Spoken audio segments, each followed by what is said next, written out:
Meg a nagy macsi. Lefényképezem, kicsim, azt csinálom. Én akarom. Ne, hát én fényképezem, én vagyok a fényképező. Ott van a kicsike macsi. Nézd meg, most ott van. Milyen nevek vannak itt?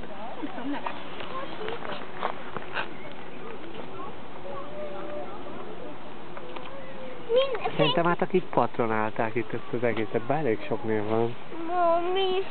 Mi Szóval vannak itt? fizetünk ott 100 frankot, akkor mindenünk is be. Még van itt. Hát én meg vagyok annak is, hogy a neve ment a postona. Hol a nagy macsi?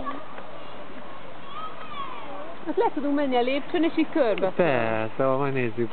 Onnan közelebb vannak a macik. Gyere, ott lemegyünk azon a nagy lépcsőn. Jó, menjünk, menjünk.